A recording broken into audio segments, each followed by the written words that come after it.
저자는 성도들을 위한 실천적인 권면을 함으로써 서신을 마무리합니다. 형제사랑, 남녀 문제 등 사회생활에 대한 교훈과 교회 생활에 필요한 교훈을 제시합니다. 마지막으로 자신들을 위한 기도를 부탁하며 축복 기도를 드리고 공동체 인사를 전합니다. 오늘이 이제 히브리서 마지막 시간입니다.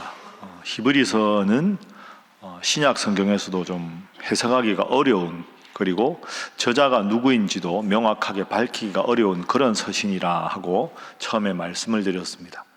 그런데 히브리서를 읽으면, 우리가 읽으면 읽을수록 분명하게 알게 되는 것은 유대교와 밀접한 관계가 있다 하는 거죠. 그러니까 유대교, 구약만 하나님 말씀이고 신약의 예수님이 구원자라는 걸 부정하는 게 유대교 아닙니까? 지금도 이스라엘 사람들은 유대교인이 압도적으로 많습니다. 그러니까 지금 히브리서 기자는 예수님은 구약의 제사 제도를 완성하셨다. 구약의 대제사장의 제사는 1년에 한 번 이스라엘 백성들을 위한 제사지만 예수님은 십자가에 단번에 한 번 돌아가심으로 영원히 온 인류의 죄를 사하셨다. 그래서 예수님은 모세보다도 우월하시고 천사나 이런 존재보다도 우월하시고 구약의 약속을 완성한 위대한 하나님의 아들 구원자시다. 이것이 이제 히브리서 전체에 흐르는 중요한 주제입니다. 자, 그러면 여러분이 그 당시 초대교회를 생각해 보십시오. 예수님 돌아가시고 초대교회가 조금씩 자리를 잡기 시작하는데 여전히 유대교인들이 많고, 유대교인들은 예수님 믿는 사람들을 핍박하고 박해합니다. 예수 믿는 사람들은 소수고 유대교인들은 훨씬 압도적으로 많습니다. 그런 상황을 염두에 두고 히브리서를 쭉 쓴 다음에 오늘 마지막 결론으로 여러분들이 소수지만, 예수님을 구원자로 믿는 여러분이 소수지만 앞으로 이렇게 신앙생활 잘 하십시오 하고 마지막 권면을 하는 것이 오늘 13장 말씀입니다. 자, 세 가지 신앙생활에 대한 권면을 하고 있습니다. 1절부터 보죠. 제가 읽어보겠습니다. 1절부터 5절은 예수님을 믿는 사람들이 일상생활을 어떻게 살아야 되는가, 유대교인들보다 더 나은 삶을 살아라, 이런 말씀이죠. 형제 사랑하기를 여러분 계속하십시오. 손님 대접하기를 잊지 마십시오. 3절, 학대받는 사람들을 긍휼히 여기고 생각하십시오. 4절, 모든 사람들은 다 결혼을 귀하게 여기고 서로 성적으로 문란하지 않도록 하십시오. 5절, 돈을 사랑하지 말고 있는 바를 족한 율로 알고 감사하며 사십시오. 그러니까 여러분 1절부터 5절까지는 압도적인 유대교인들의 숫자가 많지만 예수 믿는 우리가 소수지만 우리가 예수님을 믿는 사람으로서 더 모범적인 일상생활을 살아야 유대교인들이 우리를 보고 비난하지도 않고, 유대교인이 아닌 다른 사람들이 보아도 야, 유대교인들보다 예수 믿는 기독교인들이 훨씬 더 훌륭하다, 이렇게 일상에서 거룩하고 모범적인 삶을 살아야 우리가 더욱더 하나님 앞에 영광을 돌리고 우리 예수님 믿는 사람들이 많아질 수 있으니 지금까지 설명한 교리적인 것뿐 아니라 생활신앙인으로 모범적인 삶을 살아가십시오. 그래서 1절부터 5절은 다 일상에 관한 내용입니다. 그래서 첫 번째 기도 제목은 신앙생활에 힘쓰되 생활신앙인으로 살아가게 하소서 하는 것입니다. 신앙생활에 힘쓰되 생활신앙인으로 살아가게 하소서. 신앙생활은 말 그대로 믿음 생활하는 것, 하나님 잘 섬기고 예배드리고 기도하고 말씀 읽고 전도하는 것, 이게 신앙생활이라면 저희 교회도 늘 여러분들에게, 저도 강조하지만 생활신앙인으로 살아야 한다. 믿는 만큼 달라져야 한다. 그죠? 예수님을 믿는다 하면 믿음의 삶으로 드러나는 믿음을 가져야 그게 예수 안 믿는 사람들에게 모범이 되지 않겠습니까? 여러분, 교회 밖에 있는 하나님 믿지 않는 사람들은 우리가 예배당에서 무슨 일을 하는지 모릅니다. 그런데 예배당 바깥에서 살아가는 모습을 보고 아, 예수 믿는 사람들은 저렇구나, 예수 믿는 사람들은 우리와 다르구나, 그래야 전도가 되는 거죠. 그래서 신앙생활 잘할 뿐 아니라 생활신앙인으로 살아가야 우리 기독교인들이 세상의 빛과 소금이 될 수 있고, 그래야 영광을 하나님께 돌릴 수 있습니다. 여러분, 오늘 주신 이 말씀이 당시에만 주신 말씀이 아니라 여러분들 각자에게도 주신 말씀으로 여기고 세상 속에서 성숙한 기독교인으로 살아가는 여러분 모두가 되시기를 주님 이름으로 축복합니다. 자, 두 번째 권면입니다. 두 번째 권면은 7절부터 나옵니다. 7절. 자, 7절 말씀 함께 읽어봅니다. 시작. 하나님의 말씀을 너희에게 일러주고 너희를 인도하던 자들을 생각하며 그들의 행실을 결말을 주의하여 보고 그들의 믿음을 본받으라. 아멘. 하나님의 말씀을 너희에게 일러주고 너희를 인도하던 자들을 생각하고 그들의 믿음을 본받으라. 이것은 영적 지도자들을 존중하고 그들의 영적인 권위를 인정하라는 말입니다. 제가 앞서 배경을 말씀드렸지만 유대교인들이 훨씬 많고 유대교 지도자들이 훨씬 많습니다. 그러니까 제사장들, 대제사장 했던 사람들, 서기관들, 바리새인들, 율법학자들, 이런 사람들은 수천 수만 명이고, 예수님을 구원자로 믿는 기독교인이 소수라는 말은 그 소수의 기독교인들의 영적인 지도자도 소수라는 말입니다. 그러면 이 소수가 똘똘 뭉쳐서 한 마음이 돼야 기독교인이 더 많아지고 교회가 부흥하지 않을 겁니까? 그러니까 그 공동체 기독교인들은 생활신앙인으로 살아가고 압도적인 유대교 종교 지도자들에 비해서 적은 숫자지만 열심히 예수님을 구원자라고 전하는 영적인 지도자들, 그들을 잘 믿고 순종하고 그들의 권위를 인정을 하는 게 필요합니다. 이런 뜻입니다. 만약에 기독교인이 숫자가 적은데 이 안에서 기독교 공동체 지도자하고 기독교 성도들하고 서로 막 갈등이 일어나고 서로 분란이 일어나고 하면 교회가 더 어려워지겠죠. 그러니까 7절에 하나님의 말씀을 일러주는 분들, 그분들의 믿음을 본받으십시오. 9절에도 나옵니다. 여러 가지 다른 교훈에 끌리지 말라. 유대교가 맞다, 예수는 구원자가 아니다, 혹은 잘못된 이단, 잘못된 가르침에 끌리지 마십시오. 그러기 위해서는 영적인 지도자를 존중해야 되는 거죠. 17절도 보십시오. 자, 17절도 함께 읽습니다. 시작. 너희를 인도하는 자들에게 순종하고 복종하라. 그들이 너희 영혼을 위하여 경성하기를 자신들이 청산할 자인 것 같이 하느니라. 그들로 하여금 즐거움으로 이것을 하게 하고 근심으로 하게 하지 말라. 그렇지 않으면 너희에게 유익이 없느니라. 아멘. 너희를 인도하는 자들, 교회 지도자들에게 순종하고 복종하라. 그 지도자들은 너희 영혼을 위하여 경성 깨어 기도하기를 청산할 자인 것 같이 하느니라. 깨어 기도하는 것이 마치 빚을 진 것처럼, 빚진 사람은 빨리 빚을 갚으려고 노력하듯이 항상 공동체가 바로 서고 교회가 바로 서고 성도가 바로 서는 일을 마치 빚을 갚듯이 반드시 해야 될 일로 최선을 다해서 하고 있다. 그들을 존중하라. 그리고 그 지도자들로 하여금 즐거움으로 지도자 노릇을 하게 하고 근심으로 하게 하지 말라.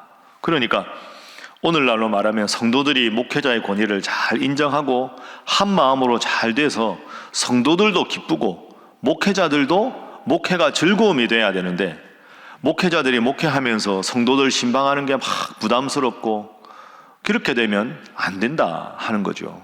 성도들도 즐겁게 신앙생활 하는 게 필요하고 영적인 지도자들도 즐겁게 신앙생활 하는 게 필요합니다. 여러분, 이게 참 중요합니다. 교회 오면 기쁘고 즐겁고 회의를 해도 즐겁고 모여도 즐겁고 흩어져도 즐겁고 여러분들끼리 보면 다 반갑고 이래야지. 오늘 이거 회의 가야 되는데 마음 오늘 원래 한다는데 누구는 보기가 싫은데, 이렇게 되면 무슨 일이 생기겠습니까? 제가 말씀드렸죠. 교회에 이렇게 신앙생활 많이 해도 항상 매사에 기쁘고 긍정적인 자세로 신앙생활 해야 되는데 온통 머릿속에 막 불만이 가득하게 신앙생활하는 거 별로 바람직하지 않습니다. 제가 그전에 신앙생활 하던 교회 말씀드렸지 않습니까? 그 한 분 연세 많이 드신 분은 30분 전에 항상 교회 와서 주보만 보십니다. 주보만. 옷 탈자가 하나라도 있으면 30분 전에 와서 제일 앞에 앉아 있다가 딱 주워들고 부목사들 어디 있어? 이러고는 옵니다. 그러고는 이거 누가 마지막에 했냐고. 근데 그게 지적받는 게 기분 나쁜 게 아니라 성도들 다 들어오는데 부목사들 어디 있어? 그러고는 막 그 나무라고 그거 보고 교인들이 들어오고. 여러분, 사람이 실수할 수 있죠. 그러면 실수를 지적하는 것도 잘해야지. 그래서 제가 막내였거든요. 제가 유학 가기 전에 군목 제대하니까 배 목사 잘 왔다. 선배 목사님들 오늘부터 배 목사가 이거 맡으라고. 그래서 맨날 주보 마지막 오탈자를 제가 다 봤거든요. 그 장로님이 누구야? 이제 이렇게 오시면 장로님 안녕하십니까? 잠깐 저하고 이야기 좀 하시죠. 그래서 교인들 안 보는데 저쪽에 가서 제가 앉혀. 장로님 정말 죄송합니다. 최선을 다해서 봤는데 혹시 오탈자 있으면 살짝 불러서 말씀해 주십시오. 제가 이러고 싶어 이러겠습니까? 최선을 다했는데 부족했는데. 그 장로님 손 꼭 붙잡고 장로님 좀 잘 좀 해주십시오. 그러니까 빙그레 웃으시고 그때부터는 쓱 나와서 제가 저쪽으로 갑니다. 이렇게 뭐가 문제입니까? 목사님 요거는 요렇게. 아이고 알겠습니다. 감사합니다. 다음부터 잘하겠습니다. 그러고는 이제 한동안 하다가 그런 일이 없어졌습니다. 여러분, 목회자도 완벽하지 않습니다. 여러분에게 다 부족하지요. 그렇지 않습니까? 저만 해도 50대인데 목사님들은 나 30대 아닙니까? 새벽기도 나오는 여러분들은 제가 지금 생각하기에 우리 교회 수십 년 다니신 분들은 교구 담당 목사님만 해도 수십 분을 겪었을 겁니다. 그러니까 여러분 머릿속에는 그때 그분은 이걸 잘했고 이분은 이걸 잘했고 다 그게 있습니다. 그 잘한 모든 정답의 기준으로 부목사님을 바라보고 전도사님들 바라보면 아쉬운 게 있습니다. 여러분, 제가 여러분 보기에 100점 목사겠습니까? 아닙니다. 하나님 보기에 다 죄인입니다. 그런데 서로 부족한 걸 보완하는 방법도 지혜롭게 하고, 서로 칭찬하는 것도 은혜롭게 하고, 서로 끊임없이 격려하고 감사하고 해야 믿음 생활하는 게 다 은혜가 되지 않겠습니까? 히브리서 기자가 히브리서 1장부터 12장까지 그렇게 쭉 교리적인 내용을 쓰면서 맨 마지막에 부탁할 때, 여러분 지도자들을 존중하십시오. 지도자들도 사람입니다. 힘든데 잘 한 마음으로 가야 교회가 잘 되지 않습니까? 이걸 마지막에 쓰는 게 이유가 있습니다. 그래서 두 번째 기도 제목은 영적 지도자들을 존중하며 그 권위에 순종하게 하소서 하는 것입니다. 영적 지도자들을 존중하며 그 권위에 순종하게 하소서.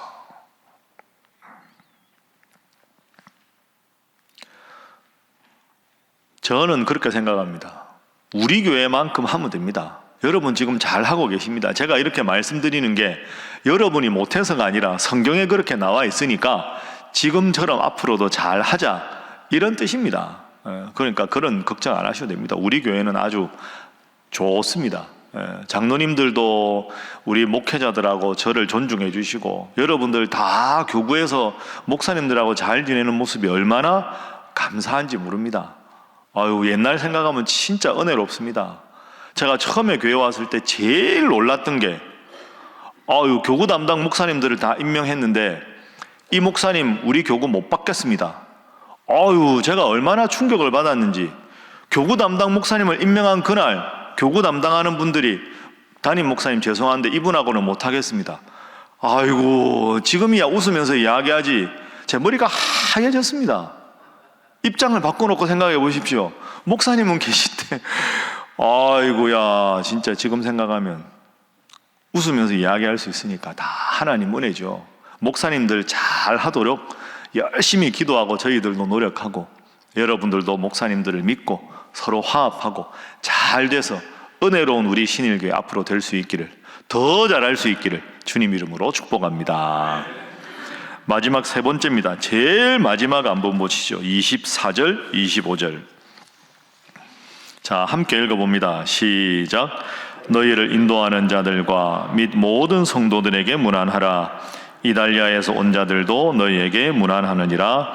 은혜가 너희 모든 사람에게 있을지어다. 아멘. 제가 처음에 오늘 설교할 때 히브리서는 저자가 누군지 명확하지 않다 이렇게 말씀드렸습니다. 그런데 보십시오. 여러분이 지금까지 쭉 새벽 기도할 때 바울이 쓴 글을 읽으면 맨 마지막에 이런 문장이 나오죠. 누구누구에게 문안하라. 주 안에서 문안하라.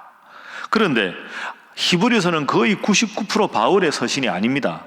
그런데도 이 저자가 24절, 25절에 너희를 인도하는 자들, 영적 지도자들, 그리고 모든 평신도들에게 문안하라. 25절, 은혜가 모든 사람에게 있을지어다. 서로 문안하라 하는 것은 저자가 누구이든 간에 공통적인 겁니다. 그러니까 지금 히브리서 기자가 마지막으로 강조하는 게 이것이죠. 주님 은혜 안에서 신앙생활에 힘쓰되 생활신앙인으로 살아가십시오. 그리고 지도자들을 존중하고 그 권위에 순종하십시오. 그리고 여러분들끼리도 잘 지내십시오. 유대교인들이 아무리 박해해도 여러분들끼리 한 마음이 돼야 교회가 잘 갈 수 있으니 서로 부족한 것 위해서 기도하고 서로 좋은 것 있으면 칭찬하고 문 안에서 영적 지도자와 성도들끼리 똘똘 뭉쳐서 예수님 잘 믿는 공동체가 되어야 유대교의 박해에도 이겨나갈 수 있고 교회가 잘 될 수 있습니다. 여러분, 사실 이 세 가지가 오늘 우리에게 꼭 필요한 말씀 아닙니까? 생활신앙인으로 살아가고 지도자를 존경하고 성도들이 한 마음이 되고.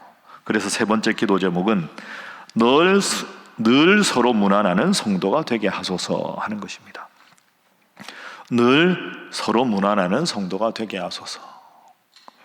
성도들끼리 아프신 분이 있으면 방문도 하고 기도도 하고 좋은 일이 있으면 축하도 하고, 새벽기도 끝나고 갈 때 이렇게 보면 권사님들끼리 막 반갑다고 막 손 붙잡고, 이게 얼마나 좋은 일입니까? 그래서 교회 오면 즐겁고 은혜 받고 서로 감사하고, 세상 살다가 힘든 일도 있고 마음 답답하고 눌린 일이 있어도 예배당에 와서 예배드리고 성도들끼리 기도 제목 나누고 나면 어느새 마음에 평안이 찾아오고 기쁨이 찾아오고, 그게 믿음 생활 잘하는 겁니다. 오늘 이 세 가지 꼭 기억하고 실천하셔서 더 하나님 앞에 은혜롭고 또 든든히 서가는 우리 신일교회가 될 수 있기를 주님 이름으로 축복합니다. 기도하겠습니다. 하나님, 믿음 생활 잘할 뿐 아니라 일상생활 속에서 생활신앙인으로 살아가게 하여 주옵소서. 하나님께서 친히 세우신 영적인 지도자들의 권위에 순종하게 하시고 존중하고 위에 기도하게 하시며, 성도들도 모두가 한 마음으로 서로 사랑하며 주님 믿는 믿음 안에서 서로를 축복하고 기도하는 관계가 되게 하여 주시옵소서.